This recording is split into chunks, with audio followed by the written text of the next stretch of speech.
Bugun men pensiya masalasida juda muhim o'zgarish haqida gapiraman. Bu mavzu faqat hozir pensiya olayotganlarga emas, balki ishlayotgan har bir odamga, uyda farzand tarbiyalayotgan ayollarga, norasmiy ishlayotganlarga, chet elga ishlab ketganlarga, staji kam bo'lganlarga va yaqin yillarda pensiyaga chiqaman deb turganlarga bevosita tegishli. Eng ko'p tarqalayotgan savol shunday: pensiya islohoti boshlandimi? Minimal pensiya 6000 so'm bo'ladimi? Bu nimani anglatadi? Kim yutadi? Kim yutqazishi mumkin?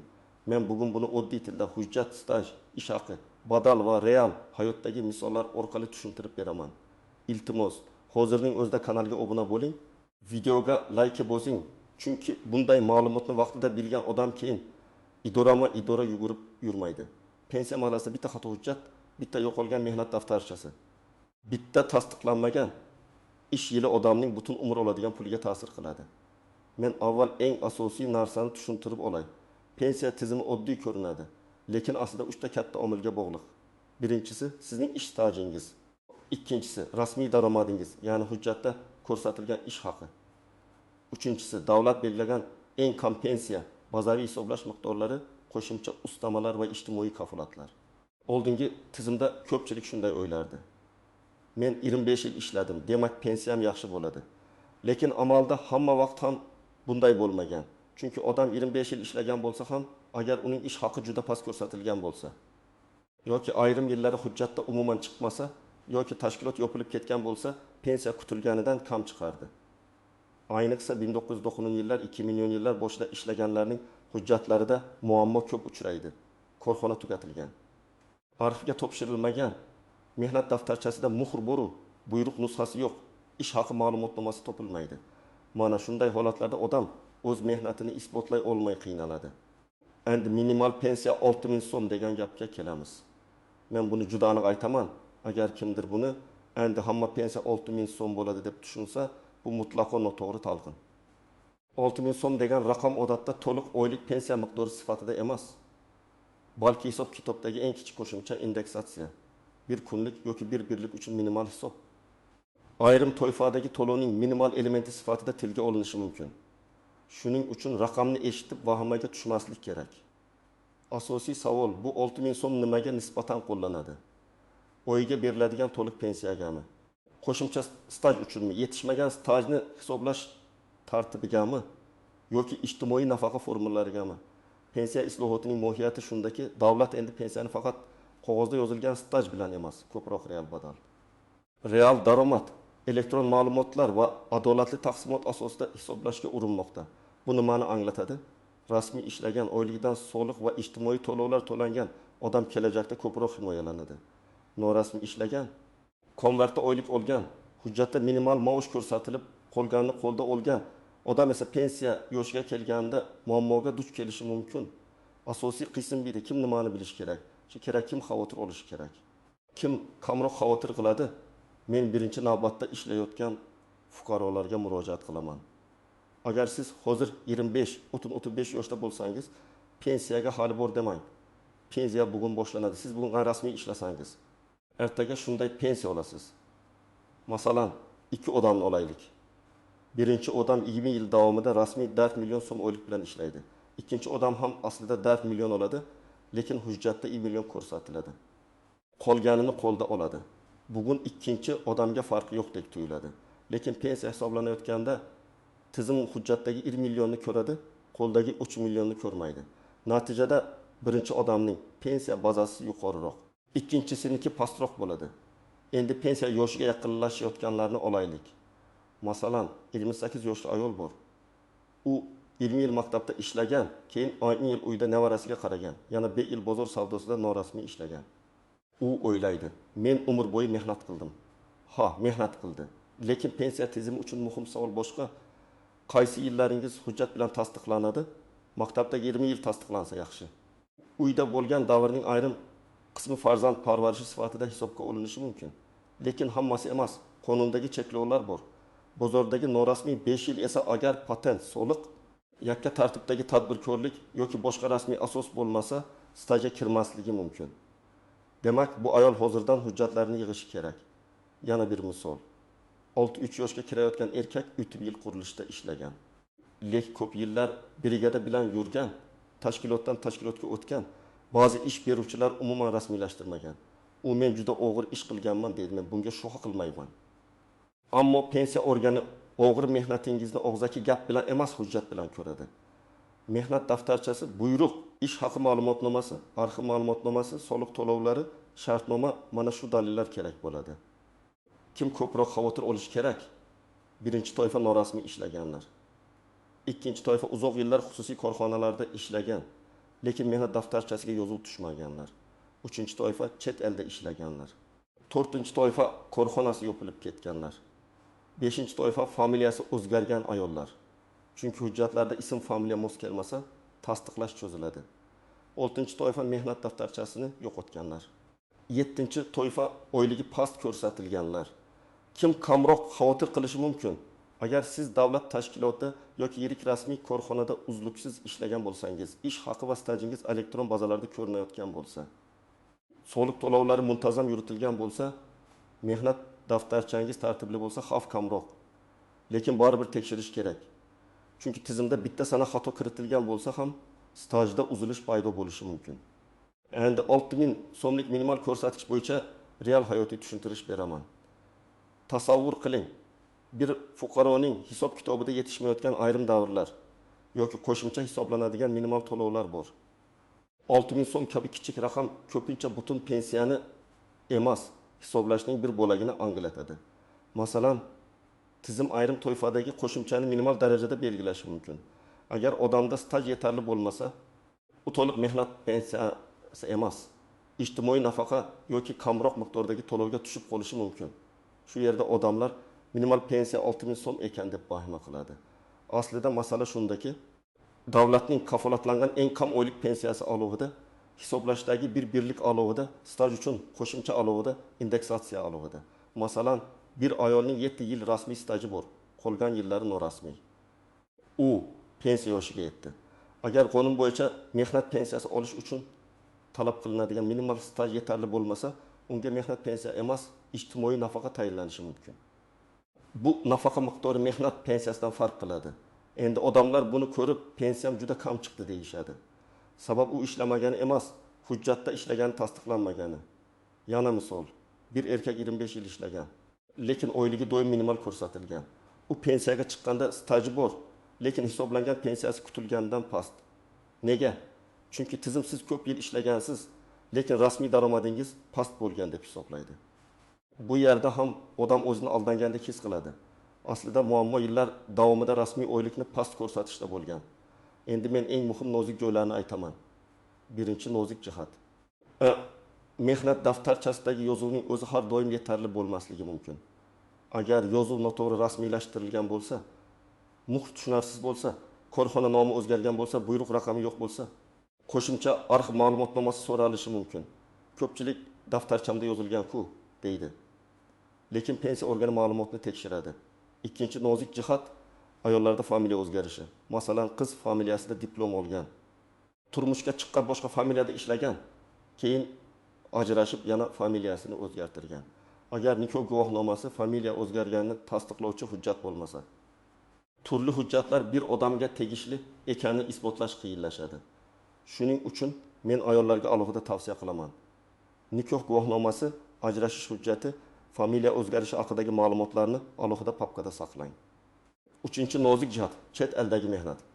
Rossiya, Qozog'iston, Turkiya yoki boshqa davlatda ishlagan odamlar ko'p. Agar siz u yerda rasmiy ishlagan bo'lsangiz, shartnoma, soliq, sug'urta badali, migratsiya hujjatlari, ish beruvchi ma'lumotnomasi kerak bo'ladi. Davlatlararo kelishuvlar bo'lsa, ayrim davrlar hisobga olinishi mumkin. Lekin bu avtomatik bo'ladi degani emas. Siz hujjat bilan murojaat qilishingiz kerak. Men 10 yil Moskvada ishlaganman degan gapning o'zi pensiya staji bo'lib qolmaydi. To'rtinchi nozik jihat yakka tartibdagi tadbirkorlar. Ko'pchilik men tadbirkor bo'lganman, demak staj yuradi deb o'ylaydi. Tadbirkorlik guvohnomasi borligi yaxshi, lekin soliq va belgilangan to'lovlar to'langanmi? Faoliyat to'xtatilmaganmi? Qarzdorlik bo'lmaganmi? Mana shular tekshiriladi. Agar odam guvohnoma olib qo'yib, lekin to'lov qilmagan bo'lsa, bu davr to'liq stajga kirmasligi mumkin. Beshinchi nozik jihat parvarish davrlari.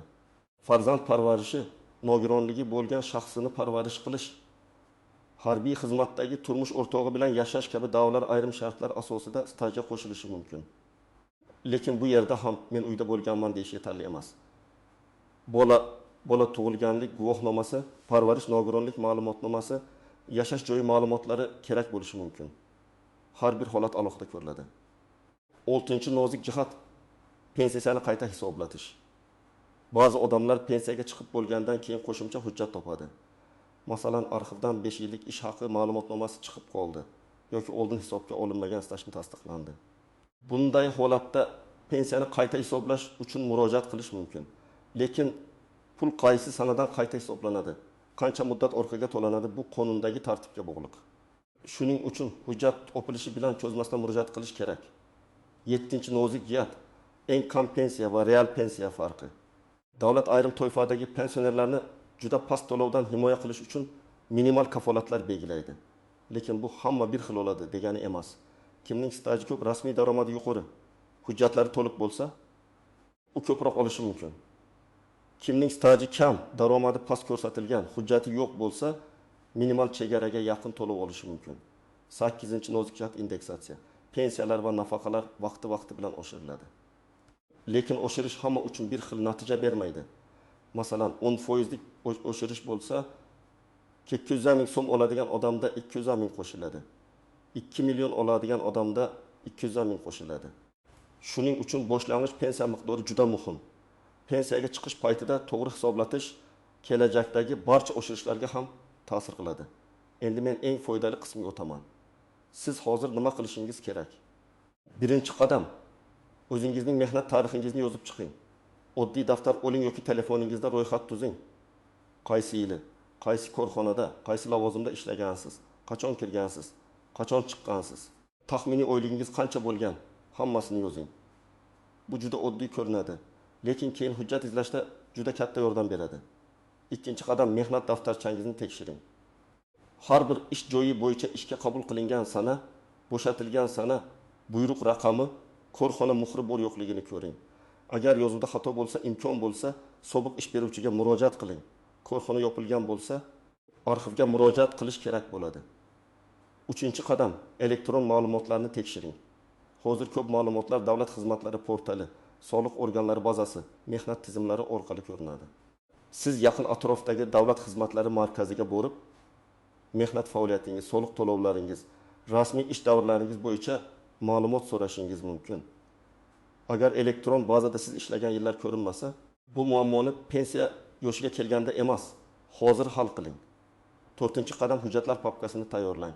Men tavsiya qiladigan papkada quyidagilar bo'lsin: pasport yoki ID karta nusxasi, mehnat daftarchasi nusxasi, diplom, harbiy bilet agar kerak bo'lsa, nikoh guvohnomasi yoki familiya o'zgarishini tasdiqlovchi hujjatlar, bolalarning tug'ilganlik guvohnomalari, ish haqi ma'lumotnomalari, arxiv ma'lumotnomalari, tadbirkorlik hujjatlari. Chet elda ishlagan bo'lsangiz, shartnomalar va rasmiy ma'lumotnomalar. 5-chi qadam, arxivga murojaat qilishni kechiktirmang. Agar siz ishlagan korxona yopilgan bo'lsa, uning hujjatlari tuman, shahar yoki viloyat arxiviga topshirilgan bo'lishi mumkin. Arxivga ariza yozganda aniq ma'lumot bering. Korxona nomi, ishlagan yillaringiz, lavozimingiz, taxminiy bo'limingiz, eski manzili. Men falon joyda ishlaganman, topib bering deb umumiy yozsangiz, qidiruv cho'ziladi. Aniq yozsangiz, javob tezroq va foydaliroq bo'ladi. 6-chi qadam, norasmiy ishlayotgan bo'lsangiz, vaziyatni o'zgartiring. Men buni juda jiddiy aytaman. Bugun qo'lda olayotgan pul ertaga pensiya hisobida yo'q pulga aylanadi. Ish beruvchingizdan rasmiy shartnoma talab qiling. Oyligingizni real miqdorga yaqin rasmiylashtirishni so'rang. Agar o'zingiz mustaqil ishlasangiz, yakka tartibdagi tadbirkor yoki o'zini o'zi band qilgan shaxs sifatida qonuniy ro'yxatdan o'tish imkoniyatlarini o'rganing. Bu faqat soliq uchun emas, sizning kelajakdagi ijtimoiy himoyangiz uchun kerak. 7-chi qadam, pensiya yoshiga 2 yil qolganda oldindan maslahat oling. Pensiya jamg'armasining hududiy bo'limiga boring. Davlat xizmatlari markaziga murojaat qiling. Mavjud stajingizni oldindan tekshirtiring. Kamchilik chiqsa, tuzatishga vaqtingiz bo'ladi. Pensiya yoshiga yetib, ariza topshirgan kuni hujjat yetishmasa, tayinlash cho'zilishi mumkin. 8-chi qadam, ariza yozganda nusxa va qayd raqamini oling. Qaysi idoraga murojaat qilsangiz ham Arizangiz ro'yxatdan o'tganini tasdiqlovchi raqamni oling. Og'zaki gapga ishonib qolmang. Keyin kelarsiz deyishsa ham yozma murojaat qiling. Chunki pensiya masalasida sana muhim. Siz qachon murojaat qilganingiz keyingi to'lovlarga ta'sir qilishi mumkin. 9-qadam hisob kitobdan norozi bo'lsangiz, sababini yozma so'rang. Pensiyam kam chiqdi deb shunchaki xafa bo'lib yurmaslik kerak. Qaysi yillar hisobga olingan, qaysi yillar olinmagan, qaysi ish haqi bazasi qo'llangan, qanday formula ishlatilgan, buni tushuntirib berishlarini so'rang. Agar xato bo'lsa, qo'shimcha hujjat bilan qayta hisoblashni talab qiling. 10-qadam mishmishlarga emas, rasmiy manbalarga tayaning. Internetda minimal pensiya 6 so'm bo'ldi, hammaning pensiyasi kesiladi, stajsiz ham katta pensiya beriladi degan gaplar ko'p yuradi. Men bunday xabarlarni ko'rganda avvalo manbasini tekshirishni maslahat beraman. Qaror raqami bormi? Rasmiy idora e'lon qilganmi? Qaysi sanadan kuchga kiradi? Kimlarga tegishli? Shularni ko'rmasdan xulosa qilmang. Demak, pensiya islohoti degani faqat bitta raqam yoki bitta shov-shuvli xabar emas. Bu rasmiy staj, real daromad, elektron baza, hujjatlarning to'g'riligi va davlat kafolatlarining yangicha tartibda ishlashi degani. Minimal pensiya 6000 so'm degan gapni eshitganingizda darhol vahimaga tushmang. Eng avvalo bu raqam nimaga nisbatan aytilganini aniqlang. To'liq oylik pensiyami, hisoblash birligimi, qo'shimcha to'lovmi yoki noto'g'ri tarqalgan xabarmi? Farqi juda katta. Men sizga eng muhim tavsiyani yana bir bor aytaman. Pensiya yo'shini kutmang.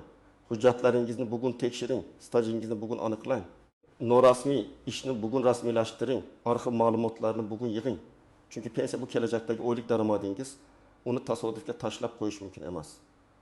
Agar sizda pensiya, staj, hujjat, chet eldagi ish yillari yoki qayta hisoblash bo'yicha savol bo'lsa, kommentariyada yozing. Qaysi holatlar ko'proq uchrayotganini ko'rsam, keyingi videoda alohida tushuntirib beraman. Videoga like bosing, yaqinlaringizga yuboring. Ayniqsa ota-onangiz, pensiyaga yaqin qarindoshlaringiz va norasmiy ishlayotgan tanishlaringiz ko'rsin. Kanalga obuna bo'ling. Chunki men bunday muhim ijtimoiy va huquqiy mavzularni oddiy tilda tushuntirishda davom etaman.